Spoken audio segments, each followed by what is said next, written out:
بەناوی خوای گەورە و میهرەبان بینەرانی بەڕێز سڵاوی خواتان لێبێ خۆشحاڵم لە ئاڵلقەیەکی نوێ لە بەرنامەی بەهاری پێتان شادەبم. جارێکی دیکە هاتینەوە خزمەت بۆ قسەکردن لەسەر دیاریەکی دیکەی خودایی کە لە وەرزی بەهارە بە وڵاتەکەمانی بەخشیوە، ئەویش دیاریەکی دڕکاویە لەسەرەوە دڕکاویە بۆ خۆپاراستن لە خۆی و ناوەوە ڕێگەکەی قەدەکەی گەڵاکەی تێکڕای بەکارهێنانی جیاوازی هەیە و سوودی جیاوازی لێ بێنرێ. بۆ قسەکردن لەگەڵ لەسەر سوودەکانی ئەم ڕووەکە جیاوازە، بۆ قسەکردن لەسەر شێوازی بەکارهێنانەکەی ئەو ڕێگەیانەی کە ئاکرێ مرۆڤ بۆ جەستەی سوودی لێ ببینێ و لەسەر و پرسیارانەی کە ئێمە کەم تا زۆر لەسەر چاوبازە هەمانە کە سوپاس بخوا لە وڵاتی ئێمە و لە شوێنە جیاوازەکانە وجودی هەیە. میوانداری بەڕێز مامۆستا ئیبراهیم قادرمان کردووە کە شارەزایە لە بواری یادەرمانی و خاوەنی بڕوانامەی دیبلۆمە لە حشابدا. مامۆستا ئیبراهیم بەخێر بی. زۆر سپاس. سەرەتا با من ئەوە بپرسم، چاوبازە کە دەستی لێ دەی دڕکاویە، ینی مرۆڤ خۆی لێ بە دوورەگرێ، بەڵام ئێوەی شارەزای یادەرمانی دەڵێن لی نزیک ببنەوە. لێ نزیک بینەوە یا لێ دوورکەوینەوە؟ بسم الله الرحمن الرحیم. پێش من حەزەکەم پێشەوەی باسی چاوبازە بکەین، باسی لایفستایڵە بکەین بۆ هەموو کەسەکان پێشەوەی کە باسی سوودی جیاکان بکەین و ئەوە سیستەمی ژیانی هەموو کەسێک پێویستە حەلکردنی، یعنی ئەو مادانەی کە ئەیخوا لە جسمی خۆیان لە جەستەی خۆیان، یعنی پێگەیەک دروست بکە کە بتوانێت ڕیخۆڵی یاخود مێشکی یاخود هەموو جەستەی بتوانێت ئیستیعابی ئەو مادانە بکە. ئەویش بەچیە بەڕێخستنەوەی سیستەمی هەرس خواردن بە هەناسەدانی باش بەنووسن لە کاتی خۆیان و هەستان لە کاتی خۆیان، بە خواردنی دوورکەوتنەوە لە خواردنی شتە ئامادەکراوەکان و شتە خراپەکان و خواردنی شتە باشەکان. پاش ئەوە ئەتوانین ئێمە ئەویش بە وردی ئینشاڵڵا لە باسی چاوبازەیە باسیەکەین. چاوبازە لە کوردستان و لە دەوروبەری و لە شەرقی ئەوسەط و لە ئاسیای دوور و نزیکا بەکاردێت کە ناوە عیلمەکەی سلیمارینە، چکە مادەیەکی تایە بە تایبەت و ڕاستەوخۆ ئیش لەسەر جگەرەکە، لەبەر ئەوە ناوی سلیمارینە. بە عەرەبیش پێوترێ شەوکل جەمەل و بە فارسیش پێوترێ خار مەریەم. و پێویستە وەکو جەناب فەرموو هەتا لێ نزیک بیتەوە بە ئیزنی خوای تەعالا لە نەخۆشی دوورەکەویتەوە. چۆن بەکاری بهێنین کە لێ نزیک بووینەوە؟ بەکاڵیبی خۆی من کە هاتین جەنابەت یەکسەر پاکت کرد و خواردت، ینی ئایا بەکاڵی سوودی زیاترە یا کۆمەڵێک ئەکرێ ڕێگەی تری بۆ بەکاربهێنرێ بۆ بەکارهێنانی؟ بە هەموو شێوازەکان سوودی خۆی هەیە، بەڵام لەبەر ئەوەی ماوەیەکی کورتە، تەنها 1 مانگ تا 2 مانگ هەیە. ئەویشی حالیان بە هەر ئەم ساڵ تۆزێت درەنگ کەوتووە، ئەگینا زوو پیر ئەبێ و زوو ئەوواکە، بەڵام کاتی باشترین بەکارهێنانی کاتێک کە گەورە ئەبێ گوڵێکی مۆر دەرەکە لەسەرەوە خەتخەتێکی باریکە و لە ناو ئەو گوڵەشە جۆرە تۆیەکی تایە. لەلایەنی پزیشکی ئەو یا دەرمانیە ئەو دوومادەی ئەکرێ بە دەرمان، چونکە تۆ بە مانگێک نەئەتوانی خەڵک داوا بکەیت لە خەڵک بۆ خەڵک قورسە بچێ بیخوا، بەڵام هەر کەس توانی بەپێی چوونە دەرە و بەکارهێنانی ئاوا بیخوا سوودی زۆرە و زیانیشی نییە. پێم وایە ئەکرد بۆگەڵێ کوتکوت بکرێ یا ببردرێ بکرێ بە عەسارەیە دووبارە ئەکرێ ئیستیفادەی تری لێ بکرێ، ڕاستە؟ نەخێر نەوەڵا باشترین شت هەتا میوەکان ئەوە حەزەکەم ئەو خاڵە باسکەم، تۆ ئەیەنی پرتەقاڵە یا سێوە هەر میوەیەک کە یاو لە ئەمە تازەترین بەحسی 2019 و 1990 کە ئەڵێ کە تۆ هەر میوەیەکەیکەی بە ئاو میوەگیریە خەڵاتە زیاتر ڕیشاڵەکانی ئەکوژیت دێی شەکرەکەی زیادەکەی، لەبەر ئەوە باشترین جۆری خواردنی بەم شێوەیە. کاتە دەبێت تا بۆمان بکرێ خۆمان لە بابەتی عەسارەوە لە گرتنی ئاوی میوەکان بە دوور بگرینەوە میوەکان بە فرێشی و وەکو خۆیان بەکار. پێشتر زۆر تەوسی ئەکرا و ئامۆژگاری ئەکرا لەلایەنی پزیشکان و یاخود نەیتریشنەکانەوە کە ئاوی میوە بخورێت و بۆ شێوە، بەڵام باشترینی بڵێ بە فرێشی و بە تازەی کە بۆ شێوە دەستکەوێ، یاخود بۆ شێوەی کە باسمان کرد کەوتمان تۆوەکو گەڵاوردەکەی بەکارهێنرێ. ئەم بەکارهێنانی کە جەنابەت فەرمووت باسی دروستکردنی دەرمانی پزیشکیت لێکرد کە دەکرێت وەکو دەرمان کە ئیستیفادەی هەبێەوە لە کۆن میشا لە کوردەواریە سوودی لێبێنراوە. دیارترین بڵاوترین بەکارهێنانی چاوبازە بۆ چ شتێک زیاتر سوودی لێبێنراوە؟ لەوانەیە نەتوانم حەقی تەواوی پێ بم ئەوەندە بەرفراوانە بەکارهێنەرەکانی بەڕاستی بەکارهێنەکانی، یعنی سوودێکی زۆر زۆری هەیە کە ئەی خۆی یەکەم شتی کە بەهێزە وەکو چۆن ڕشکە پێغەمبەر صلی الله علیه و سلم فەرمێ عەلەیکم بالحەبەة السەوداء فإن فيها دواء لكل داء إلا السام.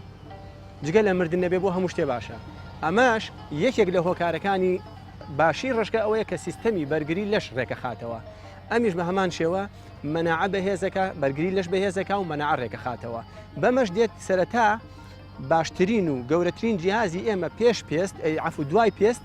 جگەرە کە تەسفیەی خوێنمان بۆ بکە و کە مادەکان تەوزیعکا بەسەر لەشە ئەمیش چەوری جگەر ناهێڵێ و جگەر چالاکەکە زراویش کە لەسەر جگەرە بە هەمان شێوە چالاکێکا و ئلتیهابی عامی لەش نایڵێ لەگەڵ زراوە. زۆر باشە من دەمەوێت لەسەر ئیلتیهابەکە زیاتر بوەستم چونکە ئەو سەرچاوانی کە من لەسەر چاوبازە خوێنمەوە زۆر گرنگیان بە چارەسەرکردنی ئیلتیهابە جیاوازەکانی لەش ئەدا. یعنی بۆ هێندە کاریگەری لەسەر ئیلتیهاباتی جەستان کاتێک کە جگەر چالاکەکە جگەر خۆی هەڵەسێ زیاتری هێزکردنی میتاپۆلیسمی لەش کە نوێبوونەوەی خانە لە لەشە ئەکا و دووبارە خانە مردووەکان چالاکە کاتەوە میتاپۆلیسمە ئەمیش دێکە ئەو جگەرە ئەو جیهازت بۆ ئامادە ئەکا و بۆ ڕێک ئەخا کە ئیشەکان جیاوازەکانی لەش ئەکا لەبەر ئەوە بۆ ئیلتیهابی لەش زۆر بەسوود. زۆر باشە بۆ هەرس چ سوودێکی هەیە دەکرێت بۆ هەرس چۆن بەکاربێت؟ یعنی بەڕاستی بە خۆشحاڵیەوە ئەتوانی لە هەمویان بە پێشەنگ باسیکەی کە هەر زۆر باشەکە کە چەوریەکانی کۆلیسترۆڵ و تراگلیسید هەردوو جکەر چەوریەکی تریشمان هەیە کە تەباقەیە کە ئەوترێ فاتی لیڤەر لە سۆنەرا دەرەکەوێت لە خوێنە دەرناکەوێت کە فەحسیەکەی طبقەیە کۆ ئەبێت ئەمە زیاتر متەئسفانە لە ئەوانەی کە مەشروب خۆرن یاخود مەشروباتی غازی بەکارهێنن ئەوانە زیاتر فاتیلیڤەر چەوری جگەر کە ئامادەیەکا بۆ تەشەموعی جگەر ئەمەش یەکێکە لە هۆکارەکەنی لابردنی ئەو چەوریە ئەگەر کەڵەشاخێکی لەگەڵا بێت زۆر زۆر باشتر یارمەتی دەرە بۆ ئەو حاڵەتە. بۆیە کاتی کەڵەشاخوا باشە لە بەهاران نابێت چونکە ئەم جۆرە ڕووەکانە هەیە کرێم تێگەیشتنەمان بۆی هەبێت. خوای گەورە ئەم زەویەی ئاەتەکەم بە جوانی مەوزونە فەرمێ كل شيء موزون بەتەوازن دروست کردووە هەگەر بێ سەیری چاوبازە بکەی و سەیری تۆڵەکە بکەی و سەیری خاکشیر بکەی لە نزیک ماڵەکانە بڕۆدیەکان هەمووی تایەتی هەتا ئێستا شارەکانش بەهۆی گەورەبوونەوە لە قەراغ شارەکانە ئەو شوێنەی کە ماڵی کەمتر تایەتی لەبەر ئەوە تۆ زۆرت پێویستە بۆیە خوای گەورە بۆی دروست کردووی. زۆر باشەکەواتە حکمەتی نزیکی چاوبازە و تۆڵەکە لە نزیکی ماڵەکان ئەوەیە کە ماڵەکان دەکرێت وەگەر هەر ڕۆژانە بچن سوودی لێ ببین و بەکاری بێنن. بەڵێ زۆر باشە یەکێک لەو شتانی کە بەڕاستی پرسیارە و پێم وایە پرسیاری بینەرانیش بێ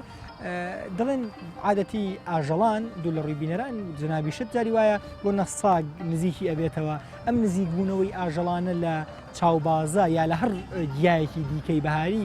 کاریگەری لەسەر تەکاتەکەی بێ ینی لێ دوورکەویتەوە و نەیخۆیت و زیانی هەیە ئەمانە لەسەر تۆڵەکە ئەی بێت ئەگەر بەو شێوە بێ بەس ئەگەر بە دوایە بارانێک باری چونکە باران هەم مبارەکە هەم پاکە. خوای گەورە فەرمێ و ئەنزەلنا عەلەیکم ماء مبارەکە ماء طەهورە لە شوێنی ترا فەرمێ لیوطەهیرەکم به لەبەر ئەوە ئاو پاکە ئاوی باران پاکە کە دێتە خوارەوە ئەی شۆرێتەوە لەو خراپی و پیسی و تەلەوسە پاکێکاتەوە و پاشان ئەمە هەر ئەوەندەی تۆزێک گەورە بوو ئیتر هیچ ئاژەڵێک ناوێرێ نزیکی بێتەوە بەڵام باقی ئینەکان بەڵێ بەو شێوەیە. زۆر باشە مامۆستایەکێک لەو شتانی ترکە لەبارەی چاوبازەوە وتراوە نووسراوە ئاماژەی پێدرا ئەوەیە کە دەوڵەمەنە بە ڤیتامینەکان بەگشتی بە تایبەتی دوو جۆر ڤیتامین کە ڤیتامین ئی لەگەڵ ڤیتامین سیە کەواتە کرێ و کەسانی کە نەقسی ئەم دوو جۆر ڤیتامینیان هەیە لە مۆرزی بەهارەیە سوود ببینن لە چاوبازە. بەڵێ بە خۆشحاڵیەوە ڤیتامین سی جگە لەوەی کە خۆی سوودی هەیە تۆ هەر خواردنێک ئەخۆی لە ناو مەعیدە و ڕیخۆڵەیە کە ئەسمە بێ و کە ئامادە ئەبێ بگوێزرێتەوە بۆ ناو خوێن پێویست هەموو خواردنێک هەموو على الإطلاق پێویستی بە ڤیتامین سی هەیە بۆی ملی باقی سوودبەخشەکان و ڤیتامینەکان تر بێ بیبا بۆ بەشەکانی لەش ئەوە گرنگی ڤیتامین سیە. ڤیتامینیشەوە بۆ پێست و بۆ چاو زۆر بەسوودە بەو شێوە کەواتە هەردوو ڤیتامینەکەی زۆر زۆر گرنگن و زۆر بەسوودن. ئێمە عادەتی کە دەچینە دەرەوە بە بەهاران ئەم شتانە هەر بۆ خۆشیە خۆین بەس کە بیرەکەیتەوە و پیاوێکی وەکو دکتۆر ئیبراهیم سوودانە باسەکە بۆ دەرەکەوێت کاکە ئەمە حکمەتیشی تیایان خواردنان. بەڵێ قوربان بە خۆشحاڵیەوە ئەنتیۆکسیدانتێکی زۆر زۆریشی تایە کە دژە شێرپەنجەیە بە تایبەت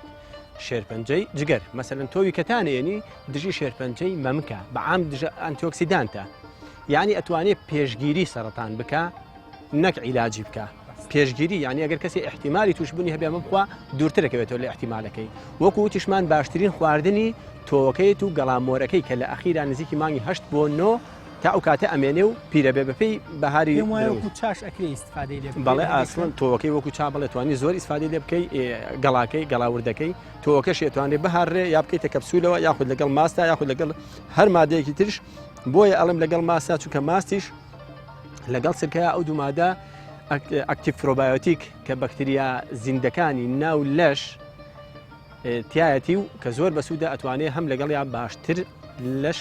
سوودی لێ بینێ و وەریبگرێت. زۆر باشە مامۆستا ئیبراهیم. یەکێک لەو سوودانی ترکە دووبارە لە چاوبازە باسی ئەکرێەوە ئاماژەی پێدرێت ئەو سوودانەیە کە بۆ ئافرەت بەگشتی ئیسیفادەی هەیە ئەکرێ ئاماژەیە بە مەشمان بۆ بدەیت. باشترینی کە ئەوەیە ئەو کە ئافرەتانی کە لە کاتی سووری مانگانەیە تووشی ئازار ئەبن استفادەی بۆ ئەو حاڵەتە هەیە. پێم وایە بۆ شیر و بۆ ئیلتیهاباتی دیکە وەکو پێشتریش ئاماژەمان پێدا دووبارە ئیسیفادەی زۆرتری هەیە. زۆر باشە پێم وایە یەکێک لەو شتانی ترکە باسی ئەکرێت لەبارەی چاوبازەوە کە حەزەکەم جەنابەت ئاماژەی پێ بدەیت بۆری میزەڕۆ خێراکە و کەسانی کە گرفتی نەکردنی میزیان هەیە یا حاڵەتێکی تر دووبارە ئەم گرفتەشیان بۆ چارەسەر دەکات. بەهۆی ئەنتیبایۆتیکەکەیەوە ئەنتیئینفێکشنەکەیەوە کە ئیلتیهاب نایڵێ طبعاً بۆ پرۆستاتیش باشە و بۆ میزکردنی ئەوەش باشترە یعنی ئەوەی کە خاو بێ و میزی خاو بێ توانێت چالاکی بکە. ئەم سەوزانە بەگشتی لە بەهارە هەن بخورێن یا نەخورێن. ئەسڵەن ئەو پرسیارە هەموو کەس لایەتی پێویستە بخورێن. پێویستە بخورێن یعنی پێویستە بخورێن نەکردن هەڵبگیرێن بۆ زستان و باقی کاتەکانی دیکە نەخێر وەکو عەرزم کردی ئەکرێت بەڵام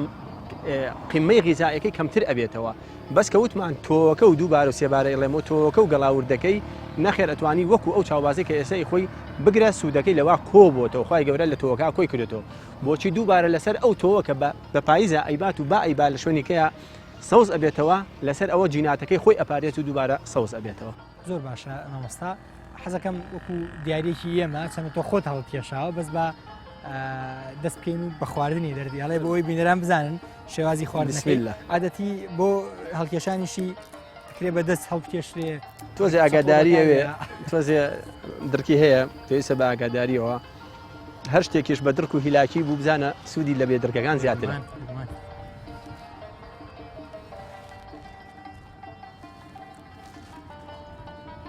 ناوپڕەکە تۆزێک تامی لە ناو بەتاڵەکە خۆشترە بەڵام لەلایەنی سوود و بەکارهێنانەوە یەکشتە. زۆر باشە ئەگەر جەنابەت قسەیەکت مابێ لەسەر کۆی چاوبازە و ڕوەکە بەهاریەکان بەگشتی و جا بەهاریانی کە لە بەهارە هەن بمان بکەیت و ئەم کۆتایی بەرنامەکە بینی. حەزم کرد لە سەرەتان نەبزەیەکم ما لەبارەی سیستەمی لایفستایلی مرۆڤەوە کە بتوانێت ئەگەر بێت کەمترین مادە ئامادەکراوەکان بخۆیت شتەکان فرێش بێ ئەمە ئۆرگانیکە ئەمە خوای تەعالا جسمی تۆ هەمووی ئۆرگانیکە کە خوای گەورە دروستی کردووە کاتێ دەی بیپسیەکە خۆی یا پیتزایەک خۆی یا فاستفودێکە خۆی یا گۆشتێکە خۆی هەمبەرگرێک بە چەند مەرحەلەیە تێپەڕیوە تۆ دەیت لەشت هیلاکەکەی بە تەواوی یعنی بەرگری لەشی خۆت دابەزێنی پێچی خوێن کە 7.کە و پێچی خانەکە 6.5 دەیت پێچی بیپسیە خۆی باشترین جۆری مەشروباتی غازی پێچەکەی 2 بۆ 2.5 باشە وەرە ئەم تەوازنم بۆ ڕاگرێ بێت چی بێ ئەگەر تۆ نتوانانی ڕایگری بەهۆی ئەم شتانەوە ئەگەر لەوان بە دوور بیێمانە خوارد پەنا بەخوای گەورە تۆ بە دووری لە هەموو نەخۆشەکان ئەگەر لە قەدەری خۆیان نەبێت دوای ئەوە کە دەیت بیپسیەکە ئەخۆیت ئەگەر نەبێت مادەیەک نەبێت تەعویزی ئەو زەرەرە و ئەو هجوومەت بۆ بکاتەوە کە بۆ خانەکانە کردێتی بۆ خۆنی کردێتی دێت لە کالیسیۆمی لەش کالیسیۆمی ئەسقان پێچی 4 باشترین پێچی هەیە و باشترین بەسوودە لە ئێسقانەوە خی گەورەی عازێکی وای کردو کە عازێ لە دڵ و دەماخەوە دەرەچێ و کالیسیۆم ئەنێرێ بۆ لەش تا ئەو پێچە تەوازن ڕاگرێ دێوەرەسە چکارە ساتێکە تۆ دوونی بکەی بە حوت بیکەی بە 6.5 حوت کاتە خواردنی ئەم جۆرە یا بەهاریانە دووبارە